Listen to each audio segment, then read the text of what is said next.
Is it on?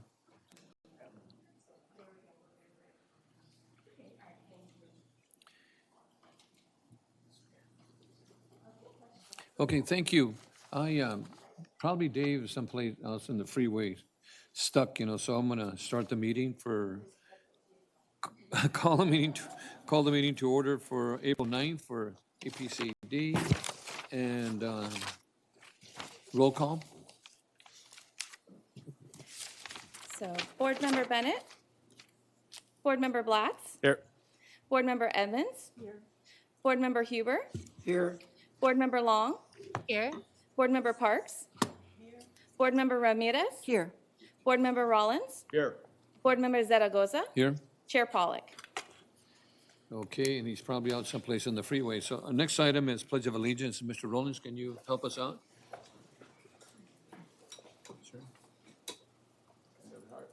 I pledge allegiance to the flag of the United States of America and to the republic for which it stands, one nation, under God, indivisible, with liberty and justice for all.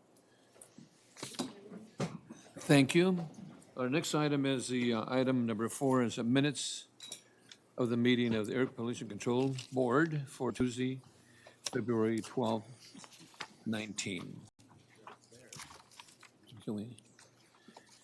Any concerns or do we need a motion? I'll motion to approve the minutes. From Supervisor I'll Kelly. second that. Blatz, second from Blatz. All in favor? Aye. Any opposed?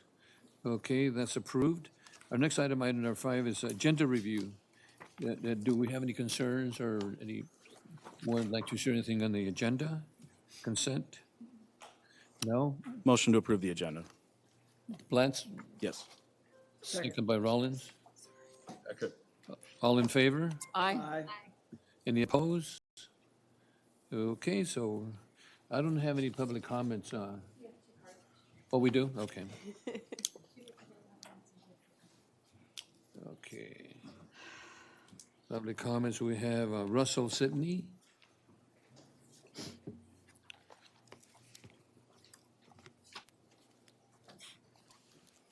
You got 3 minutes, Russell. Thank you. I appreciate the opportunity to speak. My name is Russell Sidney. I live in Miramonte. I'm a scientist with specialized knowledge about human and natural life support systems. I've been working to mitigate greenhouse gases for 15 years.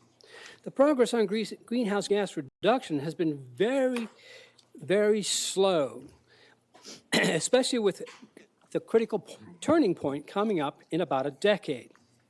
Science is clear that greenhouse gas emissions directly threaten our life support systems. It can and already has impacted our water supply and our food supply, not just locally, but globally. The more we mitigate greenhouse gases, the less suffering and costly disasters we will experience. The more we mitigate, the lower the cost of adapting to the chaos that's being created. The increase in climate change refugees gives everyone a reason to join in the effort. The North African migration into Europe has been clearly documented to be driven by climate-related factors. The convoys from Central America are also documented to be in that category, particularly for the desperate people coming from Guatemala. A 100% focused local program to deal with GHGs will be the least cost road forward. If we act now with 100% focus, we can prepare well. If we wait much longer, then this will be elevated to a struggle to survive, possibly for millions and possibly for billions of people. The email I sent you spells out what having a 100% focus would involve. It includes 5 main areas for mitigating emissions.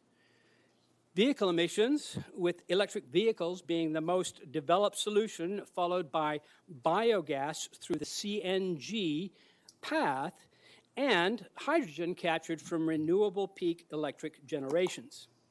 Carbon sequestration is the second one, which means finding ways to store carbon back in the ground. Number 3, local agriculture, with low carbon production technology and maximize carbon storage. Number 4, mitigating oil and gas production, processing, flaring, and storage emissions. Good to see you got a start on that. Alternative source reductions using efficiencies, renewable energy, and organic waste management. Structural concerns need to be added to the emissions issues. These require rethinking our designs for living. I trust that the general plan update will cover this aspect. I'm asking you to consider putting all the emissions issues into the scope of work for the APCD and to hire the next officer with skills, experience, and knowledge in these areas. You may have another way to create these sorts of programs, and I would support those too. Thank you, Russell. Only a 100% focused effort will get the job done. Thank you. Thank you, sir. Jan Dietrich? Thank you. And I was hoping to welcome David Pollack to the chair, but nice to see you, John. You're welcome. I'm following on the comments of Russell Sidney about our climate emergency adaptation to these threats, rising sea levels and increasing occurrence of severity of extreme weather is going to be the topic of an all-morning discussion tomorrow with Lynn Rodriguez. So looking forward to that.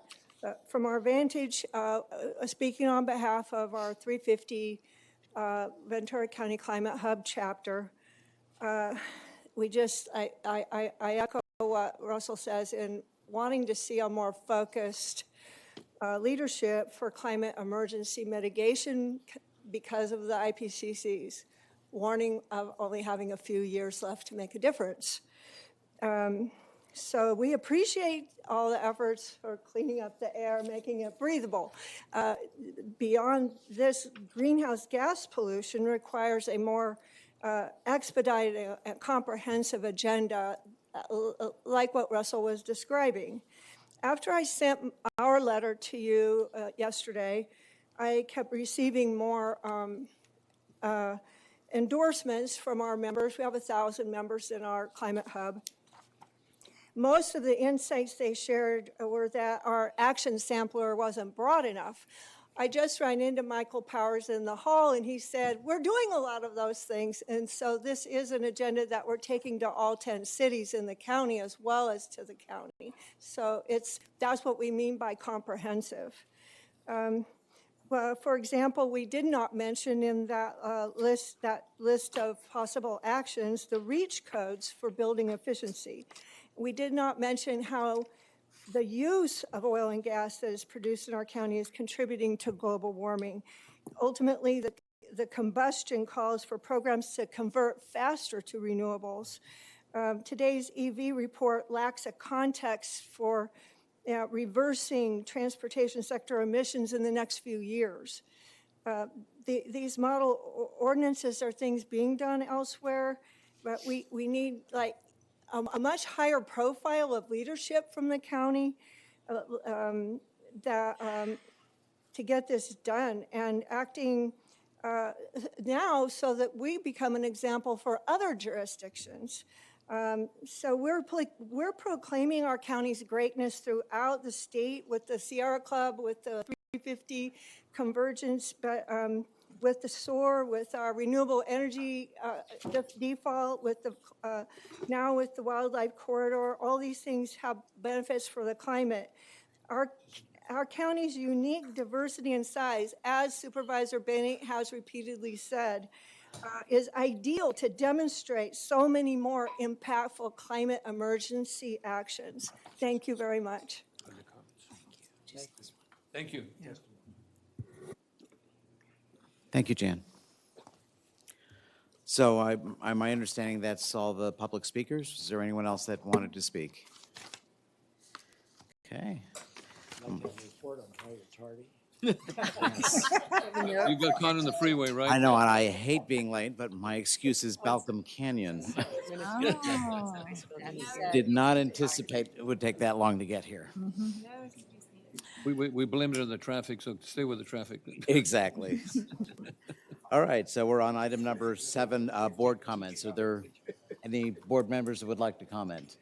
Glad to see you back. Thank you. Good to be back. I would like to say something. Please, go ahead. I'm new to this organization, and I'm impressed with the transparency, with the professionalism, and I am excited about the potential of increasing it. I'm so proud to live in Ventura County and to be in California. I pity people that live elsewhere. And so I'm proud of what we have done so far in this, and I want to thank the board and the organization. Mr. Chairman, Yes.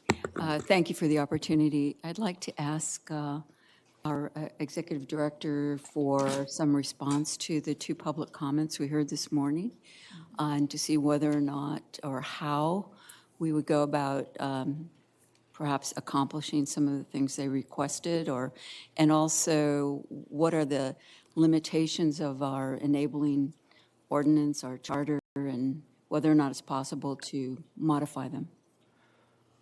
I know it's not on the agenda, but it's just out there. I'll have to keep it real brief. Absolutely. One of the things that I was actually going to talk to your board about today is on the EV infrastructure report I was going to mention. We just went through the process of getting our next Carl Moyer RFP together, and we're looking, especially with the direction we've received from the state on AB 617 and the fact that we're dealing with climate change. Every prediction seems to be a little more dire than the one a year before. And what we're doing is we are definitely going to try to set aside some monies to look for zero emission projects, especially with heavy duty trucking in the disadvantaged community of the greater Oxnard region. We have a lot of food distributors there. We're going to set aside money should we see any requests for our funding from the port for the yard tractors at the port to go zero emission. And we're also going to be addressing the possibility, I wouldn't expect it this year, but of a fully electric crane at the port. So we're trying to electrify as much as possible. And as you're aware, we receive large sums of money targeted towards heavy-duty diesel engines. So we can electrify them. That even goes past low-emission diesel, and we can make some additional headway. Just as a comment, we did receive some emails, and since we are not able to be discussing that today because it's not on the agenda, I don't want to have those issues. So if perhaps you can come back at a next meeting and have some answers, I think that's more appropriate in Absolutely. the rules of holding our meeting. Thank you. Okay, and any other comments from board members? I'd just like to make a request, make that broad enough that we don't get limited and we can share our thoughts. Oh, thank you. Thank you, when you agendize it.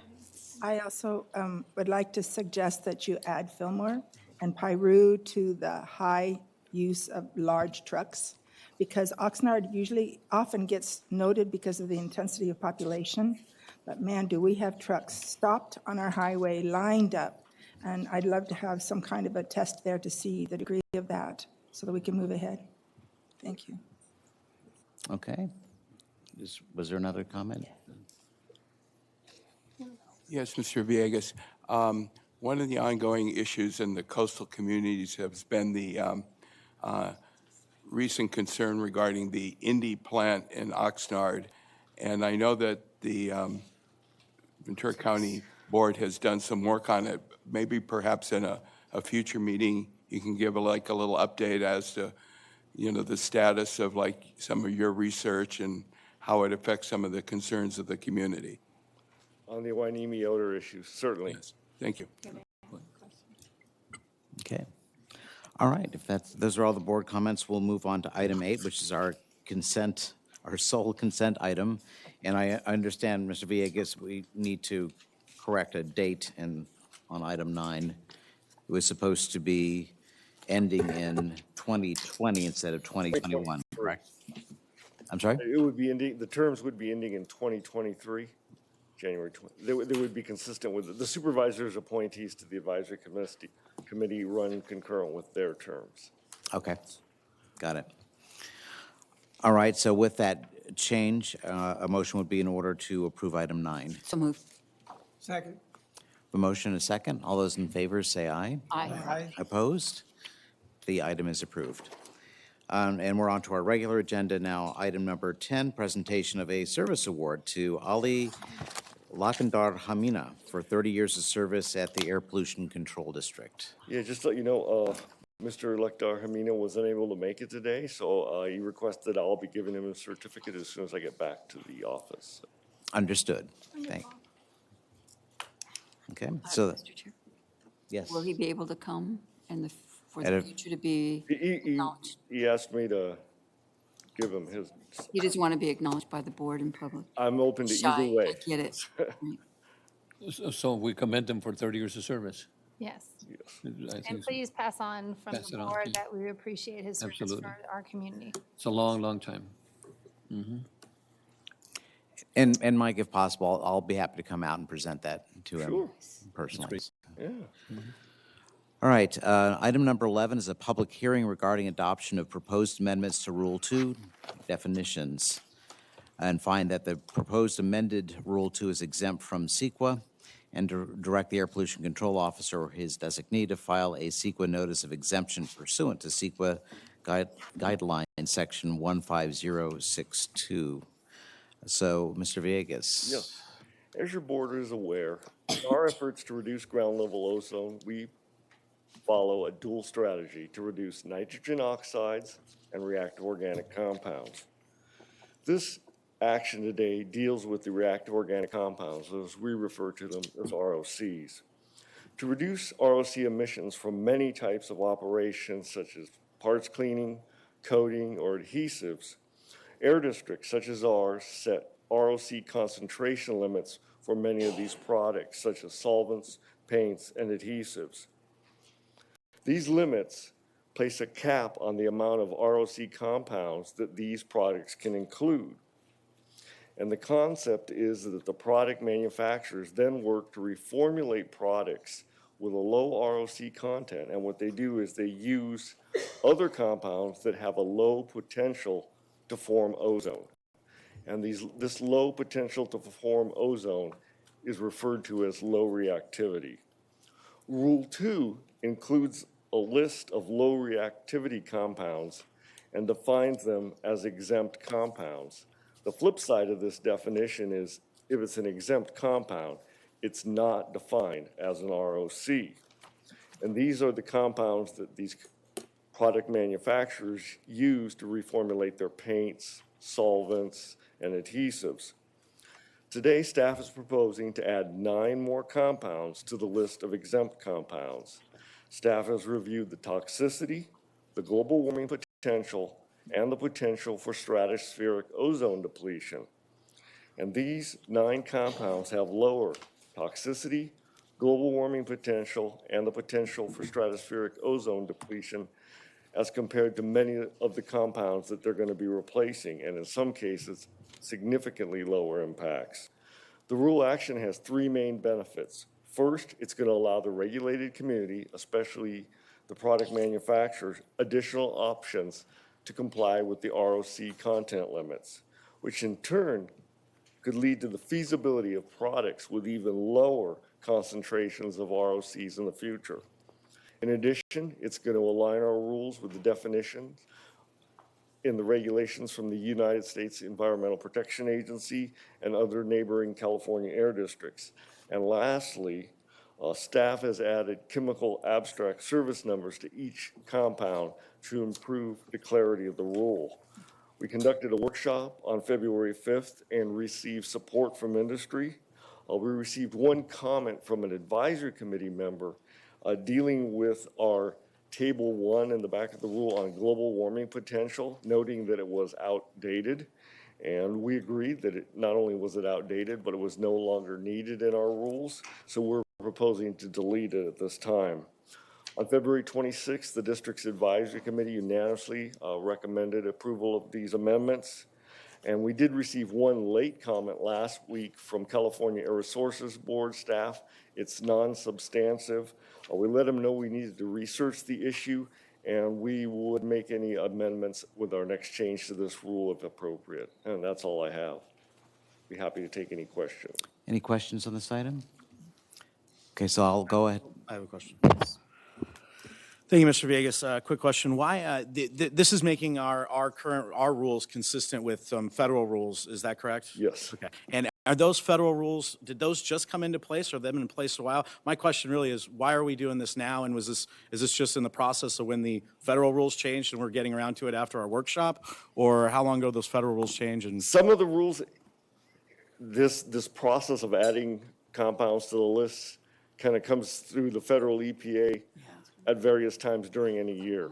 And we're catching up at this point. And like I said, we also, one of the comments we heard at the workshop from industry is, please don't list an exempt compound and then come back later and say, let's delist that one because of a toxicity concern, or later on there's a concern about global warming potential. So we tend to hold back a little. When ARP promulgates theirs, we watch and see what the other, especially the large air districts do, and then we follow suit. Because there was an instance where there was a compound that was listed, and now there's becoming some concerns based on later research on toxicity, so. I'll motion to approve. Well, this is a public hearing, so let me open the public hearing. I don't have any speaker cards for this item. Is there anyone from the public that would like to speak on this item? Okay, seeing none, I will close the public hearing, and now a motion would be in order. I'll motion to approve. I have a motion and a second to approve this item. All those in favor say aye. Aye. Those opposed? It is approved. Item 12, public hearing regarding adoption of proposed amendments to Rule 42, permit fees. Find that the adoption of the proposed amendment is exempt from CEQA and direct the Air Pollution Control Officer or his designee to file the CEQA notice of exemption pursuant to the same guidelines as before in Section 15062. Good afternoon, Chair Pollack, members of the board, Ali Ghassemi, APCD Planning and Rule Development Manager. Today before you, I have a request for authorization to approve and adopt proposed amendments to Rule 42 permit fees and its statutory rule-making findings.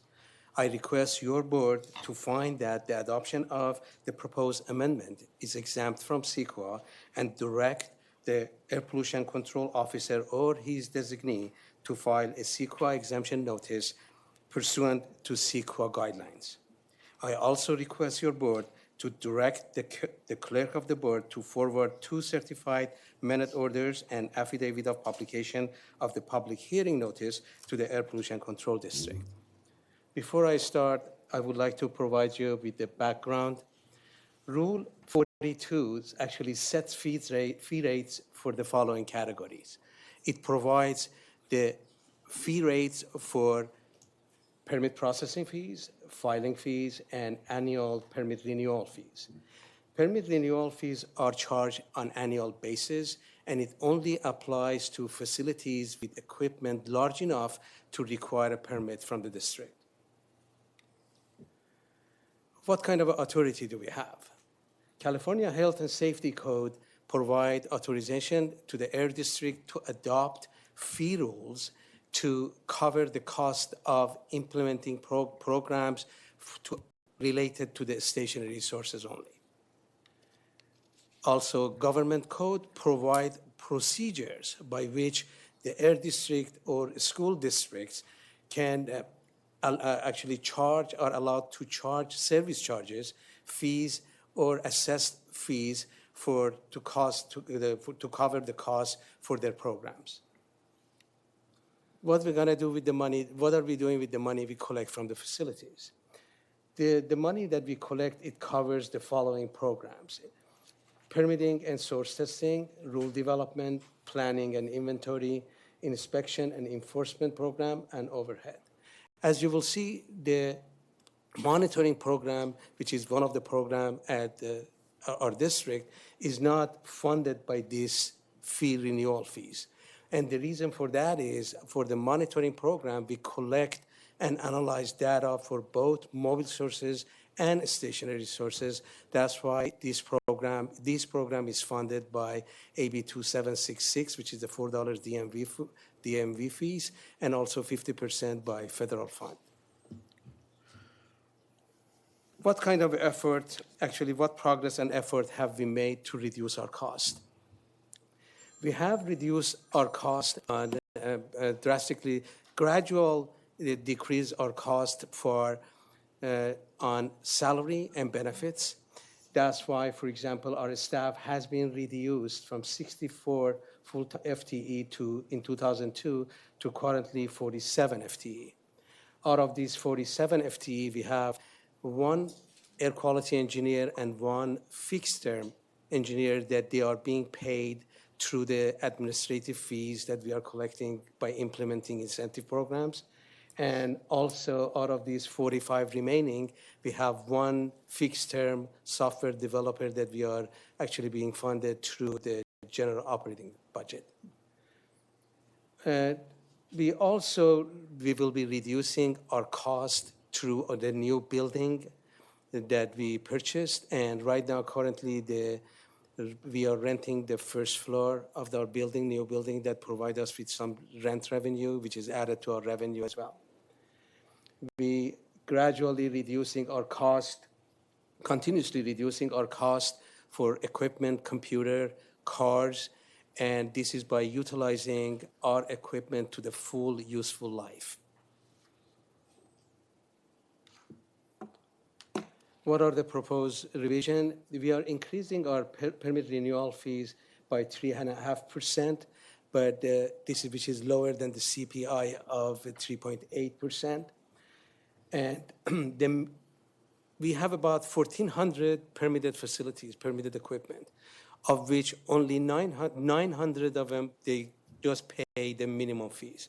And these minimum fees are being increased only by $21. So the minimum fee will be increased to $623. In addition, because of this increase, we're going to collect additional of $72,000 in annual revenue. That's all I have, and I take any question you may have. Okay, any questions of board members? Yes, Ms. Ramirez. Thank you. Thank you for your report. And just want to have kind of just a general comment about how we've reduced our staff so significantly, yet it seems that the work really hasn't decreased. So perhaps Mr. Villegas could comment on that. It seems extraordinary. You want me to? I mean, very efficient. Are we working people too hard? Are they getting burned out? Project and a state mandated program that we are implementing. The staff has been working very efficiently, but Sure, yeah. we are trying to maximize our resources as much as we can by, for example, annual emission reporting is being somehow semi-electronically being conducted. So we think wisely and we change our process to meet our goals. Thank you. Would you like to? One of the other major things that happened, not just recently, but a little more long-term when we saw those dramatic drops in staffing is we used to have, I was a rule development engineer, there were 5 engineers working on rules in the 80s. And as we completed those rules, that staff shrank down to now we essentially have 2 people working on it, at least for the short term, because we've got a lot of rule work coming with AB 617. But we've also seen just a decrease in the number of permit applications that are coming in. So we're definitely smaller on the permitting side. The one place we have not cut, though, and I have always avoided, is with the inspectors and the compliance program. So. Thank you. Any other questions? All right, yes, go ahead. I do have not really a question, but, well, maybe it's a question. Previously, we approved that a category be changed from one type to another, and I couldn't find it on my agenda as I'm frantically looking at it. But it's the same salary. And I wondered if it's an increase in job with work without increase in pay. I think it'll be coming up on that. Oh, that's the next one. No wonder I couldn't find it. Okay, since this is a public hearing, I'll go ahead and open the public hearing. I do not have any speaker cards for this. Is there anyone in the public that wishes to speak on this item? Okay, seeing none, I will close the public hearing and a motion would be in order. A motion to approve? A motion and a second. All those in favor of approving this, say aye. Aye. Those opposed? It is approved. We'll move on to item 13, which is a Response to my question. we'll get to that at this item. We are on item 13, which is a public hearing regarding approval of the 2018 Ventura County Triennial Assessment and Plan Update. Chair Pollak, members of the board, this is a request for authorization to approve and adopt 2018 Ventura County Triennial Assessment Plan Update and authorize the staff to transmit the document to the California Air Resources Board. I would like to provide you with a little background. The Ventura County Air District is designated as a non-attainment area. Ventura County is designated as a non-attainment area, and with the state 1 hour and 8 hour ozone standards. California Clean Air Act requires the air districts that they are in non-attainment area to adopt a plan once every 3 years to actually assess their progress towards attaining of these standards. The reporting period for this triennial update is 2015 through 2017. This slide presents you the state ozone standards for 1 hour and 8 hours. It is 0.09 ppm for 1 hour state standard and 0.07 ppm for 8 hours standard. And as I stated, our area has been designated as a non-attainment area. How are we going to assess our progress? We have to have a way of showing that we are aiming towards attaining these standards. There are a couple of elements that we have to consider. One of them is assessing the emission and air quality trends. And the other one is review of every feasible measure and identifying and correcting any planned deficiencies to meet our goals and input all of the new data and projection into the state cleaner plan. Before I go to the next slide, I would like to define some of the terms I'm going to use during the presentation. These are like, for example, if I want to assess our emission and air quality trends. For emission trends, annually we are receiving data from the facility. So it is very easy to see how we are going in that regard. How are we going to assess air quality trends? For air quality trends, there are 3 air quality indicators that we have to define and we have to analyze. These are the peak, they are called,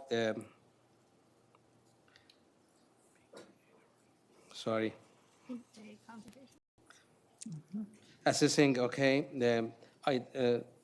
they called the expected peak day concentration, and also the other one is the population weighted exposure and area weighted exposure. What is the expected peak day concentration? This is the maximum allowable daily concentration, which is collected at the site, monitoring site, each monitoring site, average over 3 years, and it is presented for the end year of the 3 years period. Like, for example, if I tell you the value for the expected peak day concentration, EPDC, for the 2017, that means the data is collected from 2015 through 2017.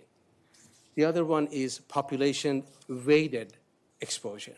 That means this is the potential of annual average exposure of a person to concentration above this standard level, state standard level.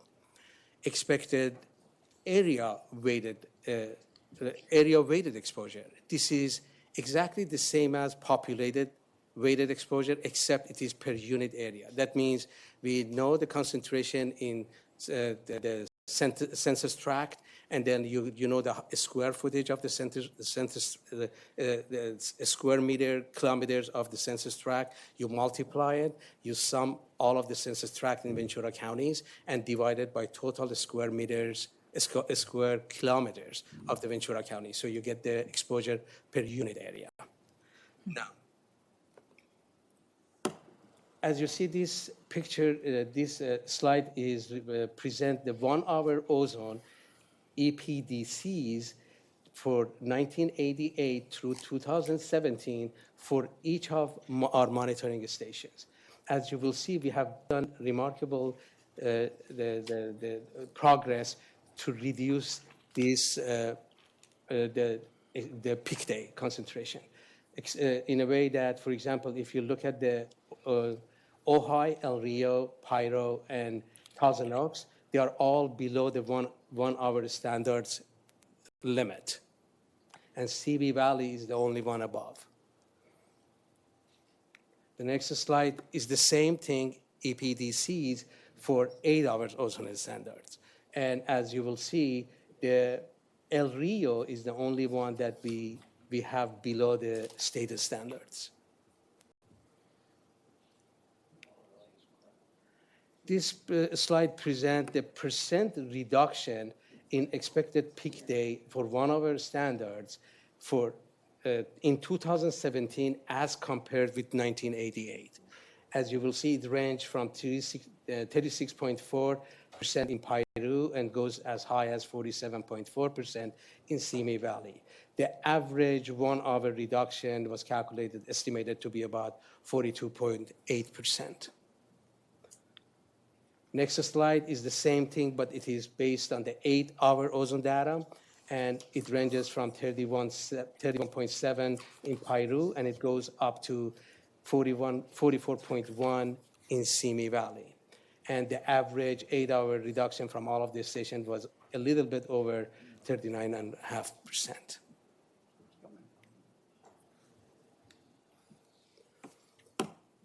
We have made a remarkable progress in reducing exposure to the human population in Ventura County. As you will see, there has been a drastic reduction in exposure to the public for human population. And if actually we have made 99.9% reduction from the baseline of 1986 through 1988. Remember, these are average over 3 years.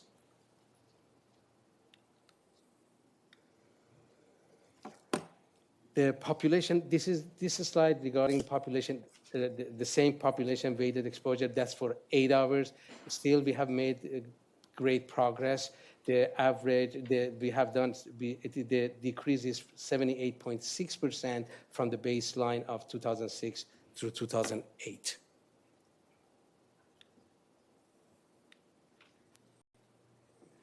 Area weighted average, this area weighted exposure, this is for 1 hour ozone.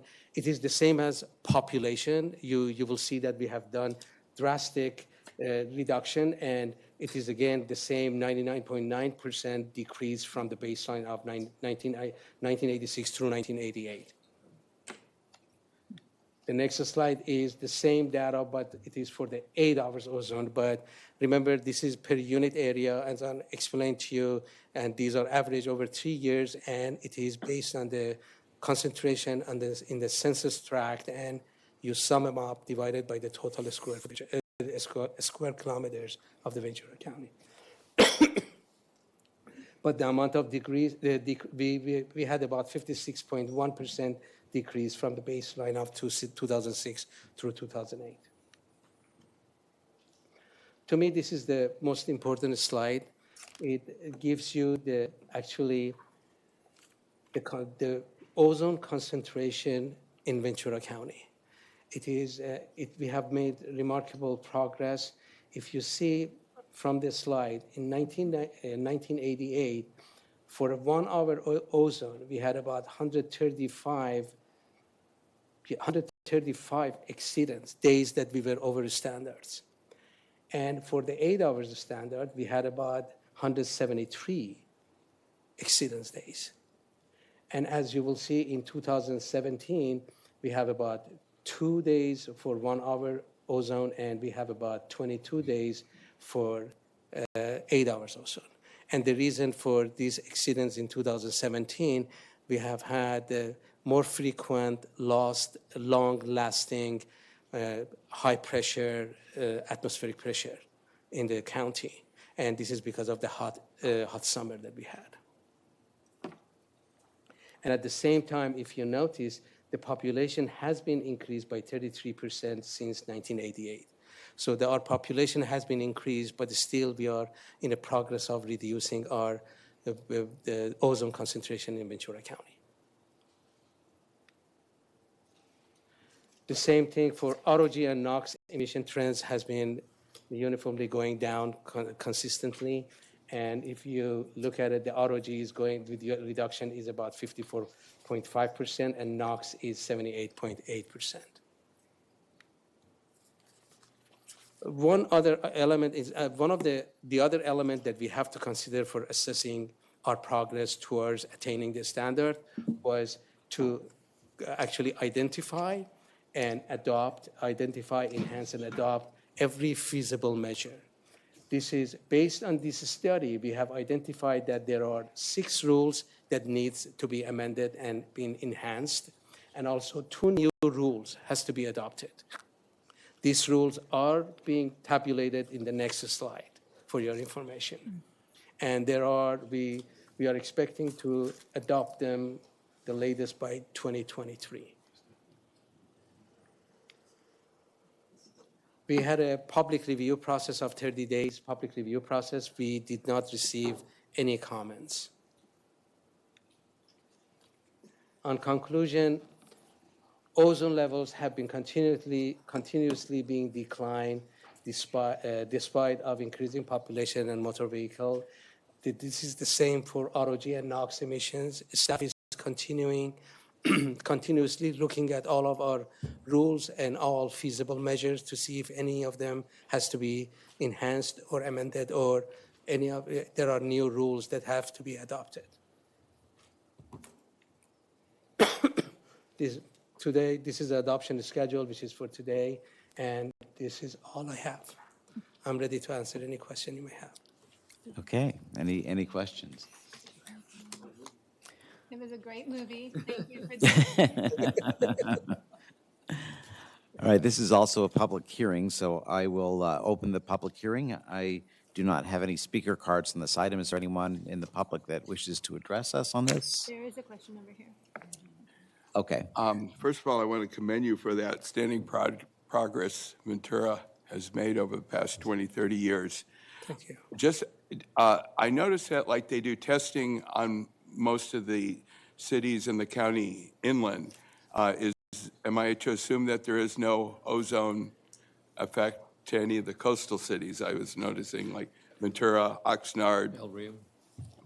El Rio, it's kind of inland, but any of the coastal towns, I didn't notice any. Actually, we used to have 2 more coastal ones. We had one at Ventura near Emmawood, State Beach. And what happens with ozone concentrations, extremely low on the coast is what we found. And then the unfortunate thing is, we actually picked up the effect of the locomotive every time it went by. So it didn't meet EPA standards. We also, in the early days of the district, had a station on Anacapa Island.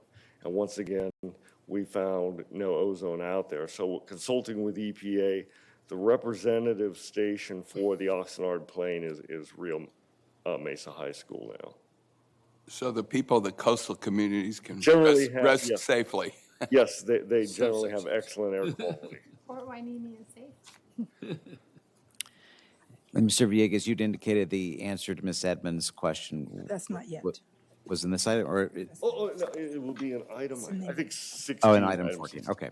No, the question I have is just a very small question, and it relates to page 15, and it's one of the charts. And I wondered, this is pretty common in most of the charts, that you'll draw the line to item, but in some of the charts, there are like little boxes all over the place with no lines drawn to them, and I wondered why those were not included in the graph projection. Can you refer If me you to could one? show page 13 or figure 8 has the little boxes scattered around, but it has the line drawn.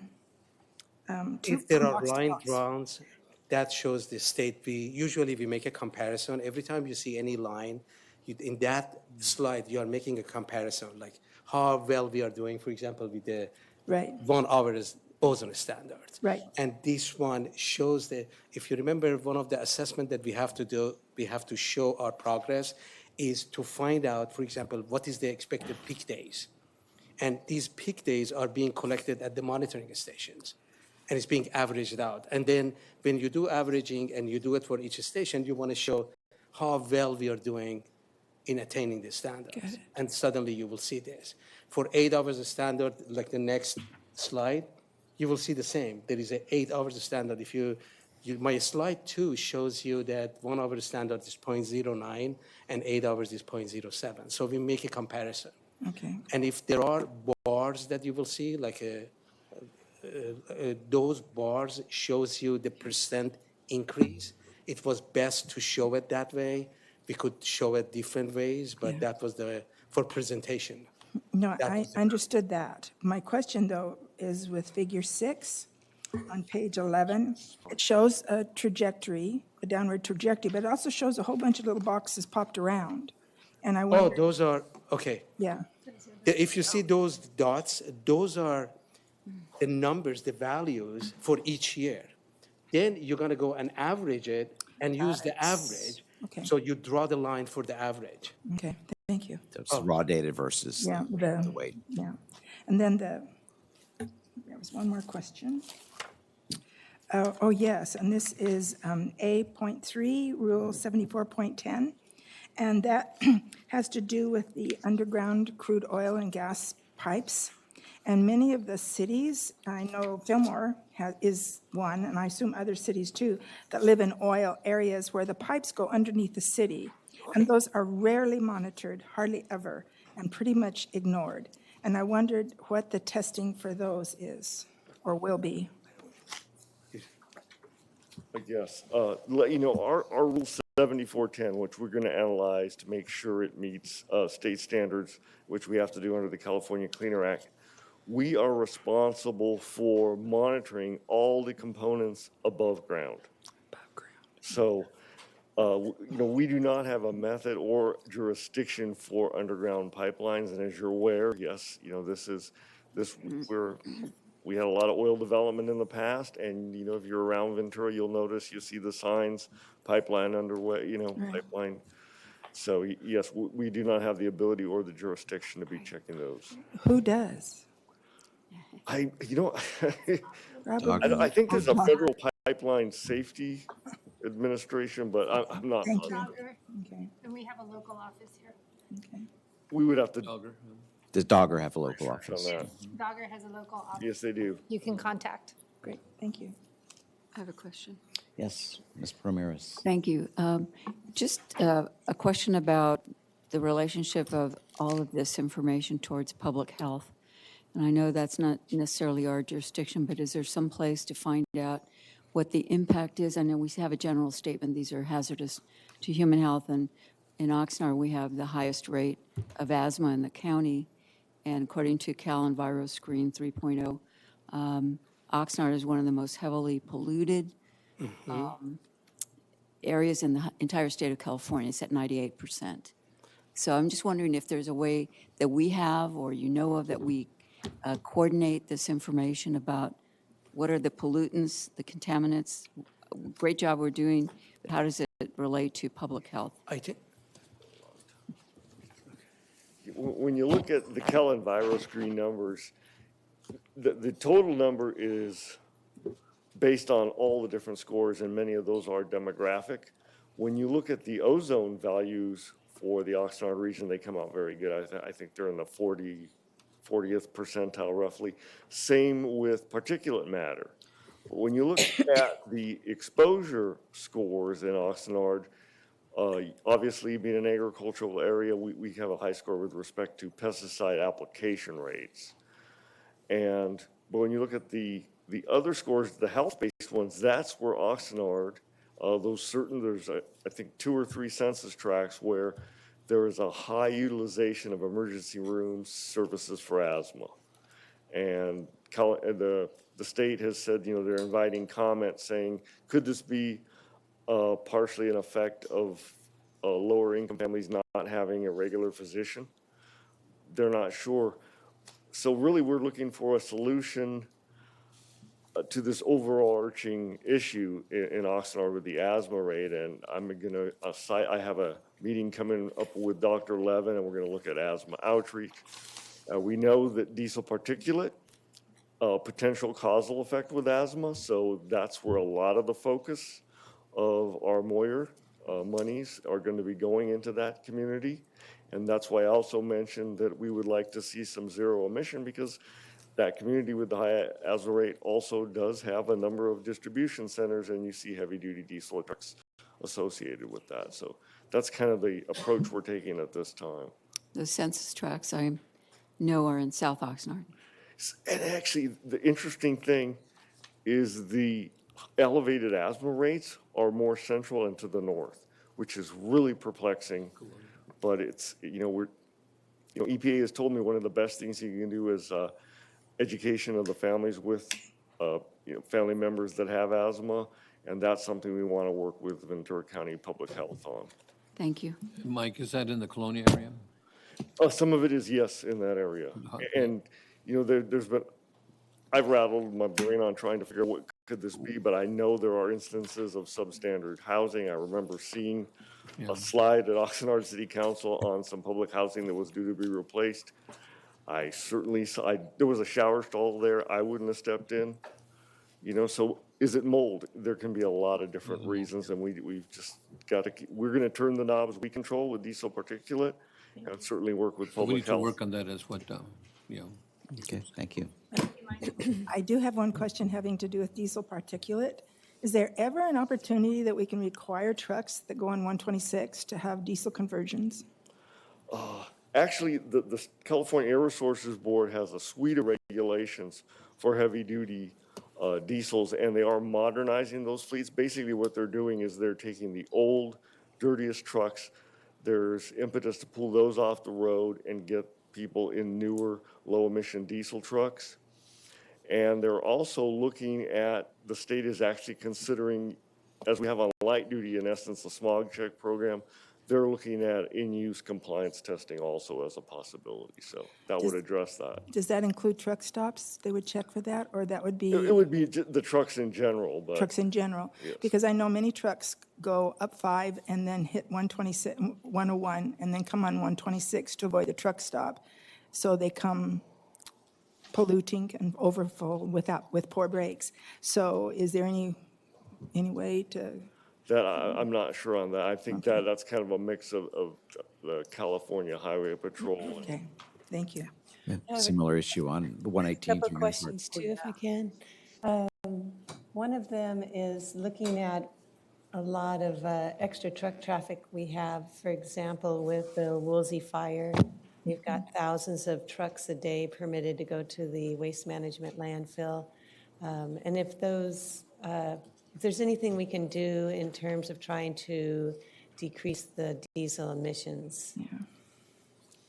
Yes, one of the things the agencies try to do is encourage the use of the newer trucks. Unfortunately, sometimes when you get in these emergency situations, there's just a call for, they're trying to move so much destroyed homes and debris at once that the call gets wide, and a lot of independent truck drivers are. And unfortunately, we're, doing this yearly, the last couple of years. Yeah, and unfortunately, you yes. have those situations, and CEQA is exempt in those situations. Yes. But on the other hand, we're getting extra funds for out-of-county trash, right, going to our landfills. And if those funds could be used to help reduce the emissions, but unless there's something already on the books in Sacramento that would allow for, some kind of retrofitting or with diesel traps or something like that, it doesn't seem, unless we move forward on that we're going to always have this every time we have to have a lot of truck traffic in the area. Even the, the one issue with it, bringing sand from Moore Park out to the ocean, that's just like thousands of truck trips, and none of them have to have, requirements, because that would also be considered an emergency situation. So I don't know how much of an impact that has overall, but I do know we go through like some extensive efforts, like on a development site, and that's only for a shorter period of time and fewer trucks than what we're ending up with with these large-scale emergencies? Yeah, that's something that we'll bring up with the California Air Resources Board, because I do share your concern. I mean, when we approve a project such as, extension of a landfill, we encourage the use of all the newer trucks, the latest heavy equipment used at the landfill, et cetera. And then and that's for 10s and 20s.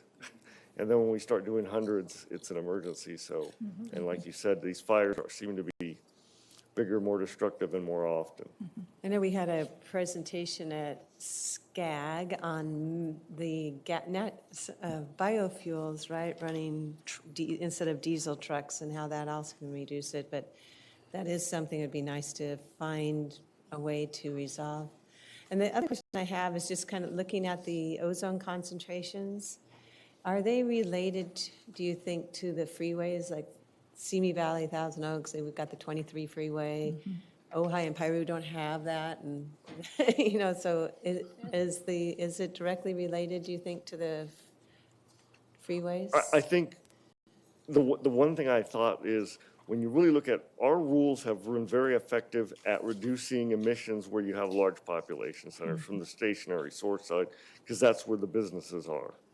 And certainly mobile source plays in, but the thing that always struck me is we're not making as much progress in the Santa Clara Valley when you look at the Piru station. And when I look at that is, yes, we've controlled oil and gas in that region, but there's not a lot of other industry. But what's different to me is when I moved here and used to drive on the 126, get on the 5, it was always flowing. And now, I mean, Santa Clarita didn't exist. I mean, the reason people went out there before was to go to the big swap meet in Saugus, and there's entire new cities out there, and the 5 it's packed, and they're widening it. So I think we're getting a lot of emissions, and I think sometimes it's drifting into the Santa Clara Valley. That's why the percent reduction's probably not as large, but we're still making good progress there. But it is the mobile emissions that are the most damaging, because there's more of those. So and we do some things, for example, with the boats, and we'll give them low diesel or let them switch out their motors, as well as school buses. What about something like the Ventura County Transportation Commission, which is buying fleets of vehicles, to get our bus fleet in Ventura County, and if there's some incentives we can do on APCD to help the bus fleets? That's funny. I was thinking about that one today. We've done great on transit buses. They're all CNG in essence, and you've got Gold Coast applying for some electric. Thousand Oaks, they're planning to go electric. The difficult thing I remember, and we'll discuss this again with Darren Kettle, was with the Vista contract. It's like a 5-year contract. And I know when you see them, they have those Wino. I think it's much more difficult to get an alt fuel or bus when the vendor's only coming in for 5 years was the challenge we fought. And you might check with Darren Kettle. I think Yes. VCTC itself now is purchasing its own buses. Okay. Yeah, so that might be an opportunity. Thank you. Okay, are there any other questions or comments?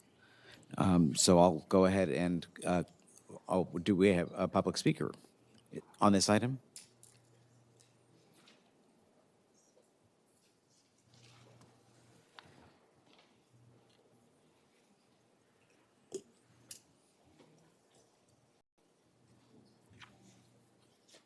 Oh, okay.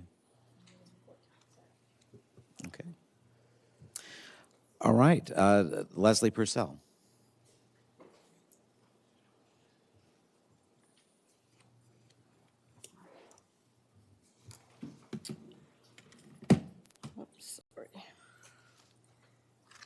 Hi, I'm Leslie Purcell. I'm interested in the very last bit of this review has a rule about flares.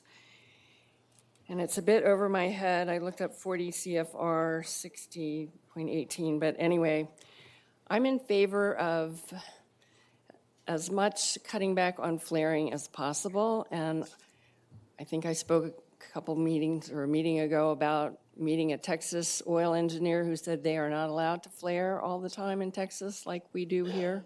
They have to pipe it. They're allowed to do emergency and initial flares when the oil is first pumped, and then they have to shut it down and the flares. There's a huge flare on the other side of the Santa Clara River. If you drive by there at night, come over the Telephone Avenue Bridge, you can see it. It's really big. There's the huge one up the coast, La Conchita, that's been going night and day. It's a huge amount of wasted gas and creates heat, and there, I believe, are some pollutants still in these emissions as it's burned. So it's a climate related effect, and I think it's something to look at. It seems like this new rule is probably helpful, but as much as we could do to look at eliminating all these flares, because there are a lot back up in the hills that you don't even see along the Ventura River, either side. And it is an air quality issue, I believe, as well. The other thing I also mentioned, I think, before is along the farm fields, I think there needs to be some kind of best management practices because there's so much bare dirt in either shoulder area as you drive, and it gets dusty and blows all around. I'm pretty sure a lot of that is not organic farming, so that means there's probably some chemicals in there. And it seems like if they put down some kind of mulch or allowed some plant material to grow, that would be a help. It gets very muddy when it rains, and then it gets tracked all over the roads. And again, it's something I've been noticing driving around. I don't know what other jurisdictions do about that, but it does seem like it's something that we could address and overall would be helpful to our air quality. Thank you. Thank you. And Jan Dietrich?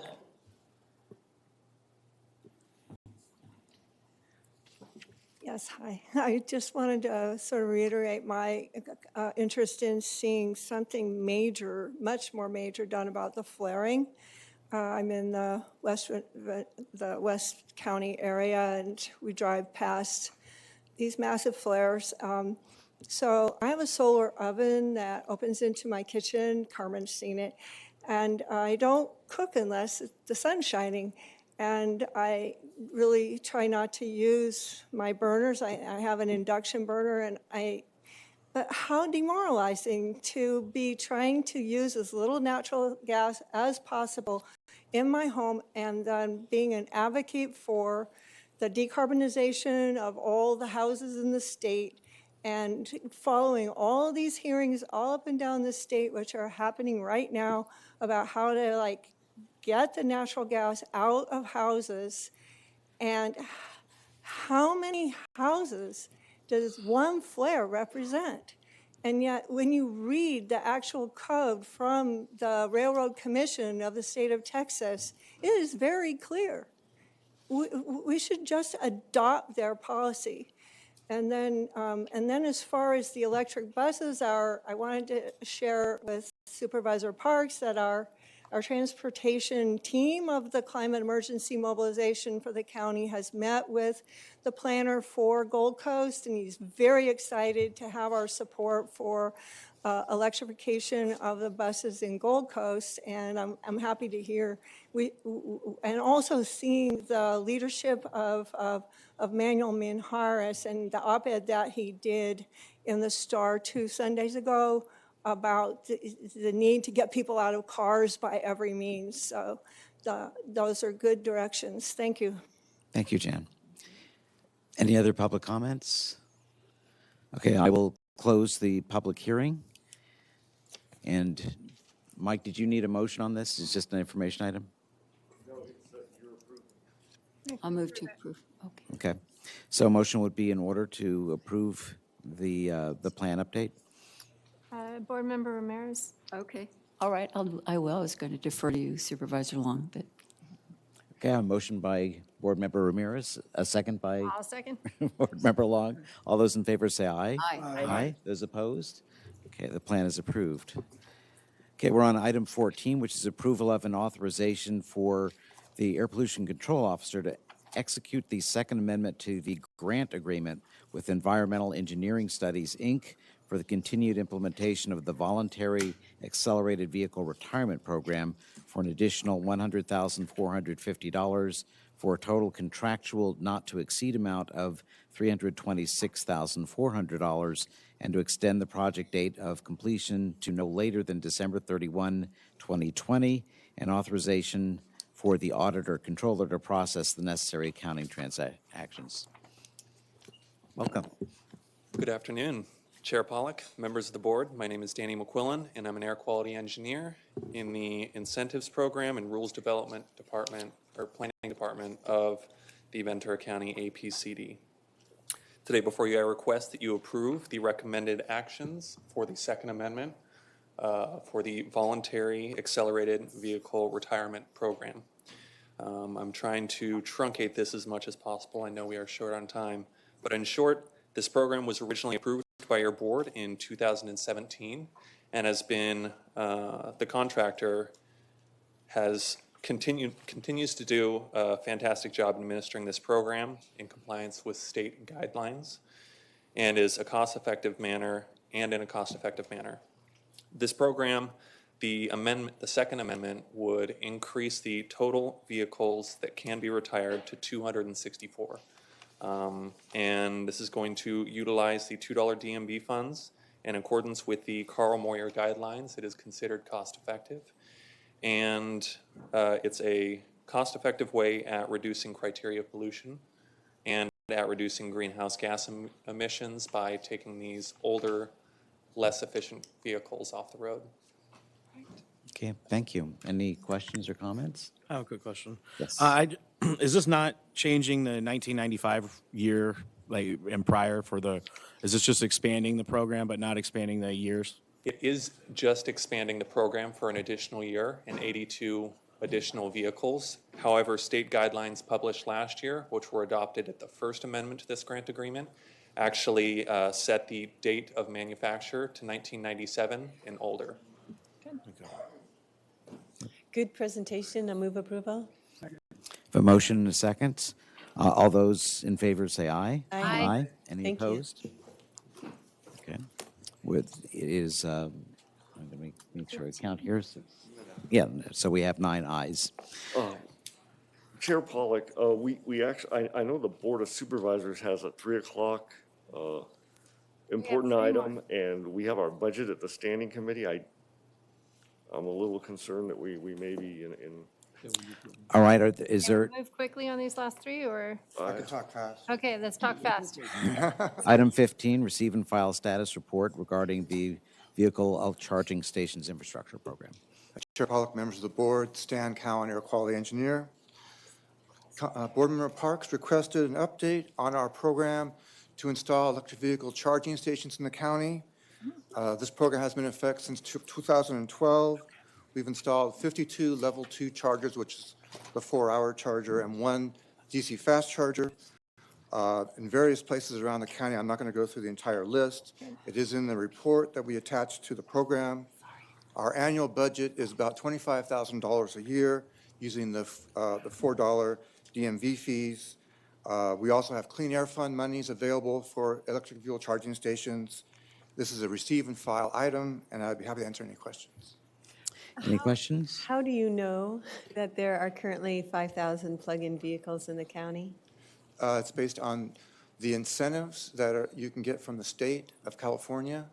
Because I think the incentives are, you have other data sources too. I was going to say those are financially, Right.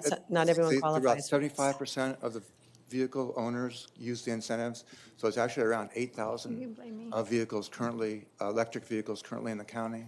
Oh, so instead of 5,000, you're saying 8,000? 8,000, That yeah. sounds more like it. Yeah. Thank you. Okay, I have 4 public speaker cards on this item. 2 minutes.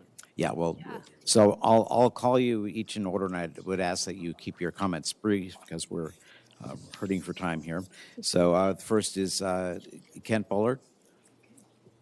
2 minutes? 2 minutes. Can we, let's keep it down to 2 minutes.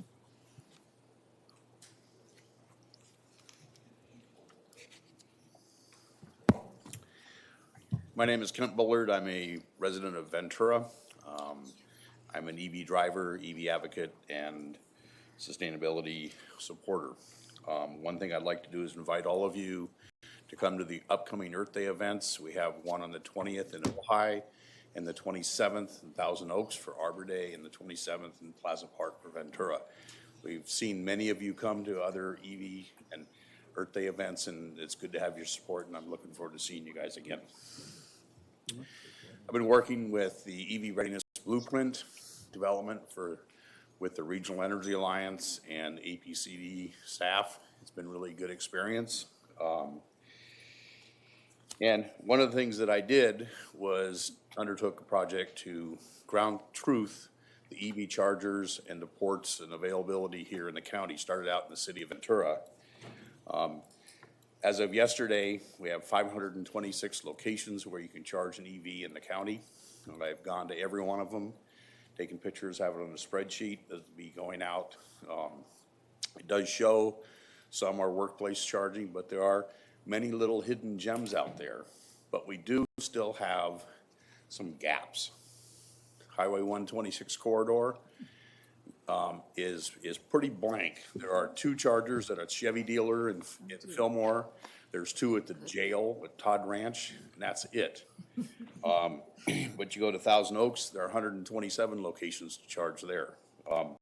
So we need to look at getting funding to support EV readiness and utilization in zones like that. The EV adoption in the county, Supervisor Parks just had a question. We did look at the numbers from the rebate program. They again anticipate about 75% of the people actually apply. Their numbers as of April 1st showed there were 5,817 rebates that had been applied for in the county.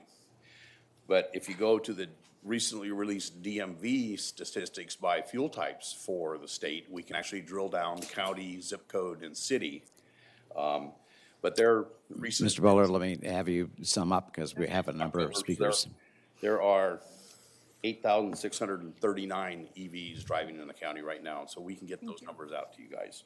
And then one little thing, the Santa Barbara County Board of Supervisors on March 19th voted for the EV replacement program for the county fleet. For their fleet, upcoming sedans will be 100% battery electric vehicles for the county.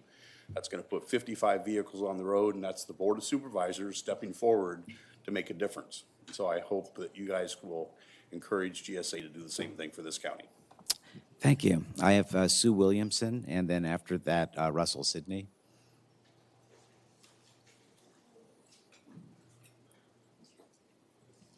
And again, I'd ask that you keep your comments brief, if at all possible. I'll be real brief. I just want to support everything he said.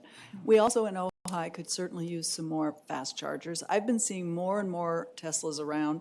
I got one and I love it, but I'm just seeing them, they're multiplying, and we really need more chargers. So I'd like you to encourage you to do that, get faster and get more money to do it. Clearly, this is the wave of the future, I think, and we have to start gearing up for that.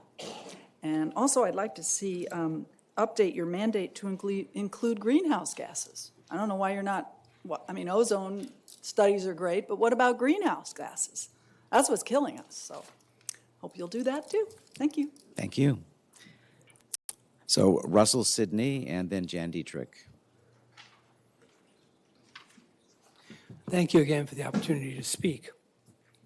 I've been driving electric vehicles for 15 years, and I'm the organizing co-founder of the EV Advocates of Ventura County. Electric vehicles advanced out of the early adopter phase in 2018, with affordable vehicles that have over 250-mile range and the ability to charge in the time it takes to shop for groceries or have lunch. EVs also have the ability to disrupt personal transportation and eliminate all tailpipe emissions. This disruption will become self-funding when specific things are in place to enable that. The biggest hurdle right now is that EV drivers need DC fast charging stations available in the right places. That is where government support is needed. For example, one DC fast charger in the right location in Moore Park, Santa Paula, or Ojai would allow hundreds of renters and apartment dwellers to drive electric vehicles. If the budgets from the DMV fees in the report and the clean air funds were used as Carl Moyer matching funds, even these small amounts could create DC fast charging for the locations that need them. Fellow EV advocate James Reach has already changed the bylaws for the Clean Air Fund to enable that sort of action. The Carl Moyer program was updated in 2017 to include alternative fuel infrastructure and adoption projects. That means it becomes possible to use the available funds to leverage state money for the needed DC fast charging. What is needed is the leadership to make that happen from both staff and the elected officials. Thank you for your attention. Great. Thank you, Mr. Sidney. Jan Dietrich? Thank you for giving me one more chance to express my personal, in this case, experience with my electric Leaf. It only has 77 miles of reach. It's kind of old, and I used to be able to plug it in at the Santa Paula Police Station and at the Ojai City Hall, but those chargers are gone. I don't know if the one in Ojai was replaced, but I would just like to recommend, look at the expertise in this county and the passion and the interest in EVs and EV charging. And that's nothing compared to the people at the naval bases. That's like a world center of knowledge of electric engineering relating to renewable energy. One of our friends, Rick Gardner, is retired from there, and then Vern Knopfstrup that's there. He's told me, and you're never going to hear him come and advocate for this, but ideas like destination charging at the beach and at places where you have a weekend, sunny day charging, that would balance the load. I mean, he's thinking about, these are people that you ought to be pulling together into an advisory committee for an EV charging master plan. How about that? Wow. Thank you, Jan. So that's the last public speaker. So a motion would be in order to receive and file this report. I would ask that we, if we can amend staff reports, this one here was calling it 5,000 when it's 8,000, if we can put that number in when we receive and file. And then also that it's a bigger discussion. I realize that we are here for just a few more minutes. So I would ask, Ashley, is it possible to continue this so we could have a little bit more robust discussion on this at our next meeting? Yeah, there's no harm in that. We'll continue this on to our next agenda. Thank you. So we'll move on to item 16, which is adoption of a resolution approving the deletion of one APCD manager of a classification fiscal/admin services Do you 3. need a vote to continue? Can I move that we continue item 15 to our next meeting? Second. Okay, we'll go ahead and do that. And then the last item we need to All in favor, say. say aye. Aye. There we go. We do have an item to cancel the May 14 meeting. So when would our meeting be after that? It'll be June 4th and 18th. Always remember, we meet twice in June, and with the Board of Supervisors schedule, we're not going to be meeting on the second Tuesday, but we need 2 budget meetings. First one, I believe, is June 4th, second one, 18th. Okay. Awesome. And there was concern that I skipped item 16. I thought that was the will of the board. You want a motion on this one? 17. Is that what it was? Okay. Well, 16. So that was confusion. So you can. 16 was the individual who changed category. Correct. So that's why I was confused, because we were tabling item 15 to the next meeting. So I thought we were on. Okay. Continued. And let me ask, what was your understanding of the motion, your last motion? Just continue it to our next meeting. Okay, so then we do need to deal with item 16, which is the deletion of the APCD manager. We need a motion on 17. We're okay with 17? Okay. When we get there? Well, I thought he brought it up. It's okay. No, but. Real quick, in 2007, we had a separate standalone classification for our manager of fiscal administrative services. And in 2007, we made a switch to a county classification, made sense at the time. Since that time, the breadth and just the breadth of the work that this person is taking on continues to expand. You remember we were always doing the Moyer program. We've always been working on the EV charger program, but now we're implementing the farmer incentive program, the vessel speed reduction program, the clean air protection incentive program, the voluntary NOx remediation measure, and now the voluntary accelerated vehicle retirement program. In addition, we're now receiving grant funds from the state for our work under AB 617 for environmental justice. We're receiving grant funds for our expanded emission inventory work under AB 197 and monies to implement the California Air Resources Board greenhouse gas regulation for oil production facilities. So basically what we're saying is let's go back to the district standalone classification. We'll align the salaries with the existing county classification. The only change here is that going forward, if there was a management salary study, then will we be looking at other comparable air district positions, and that would just help us remain competitive for retention and recruitment with other air districts. Okay. So any questions or comments? So a motion would be in order to approve this item? Have a statement.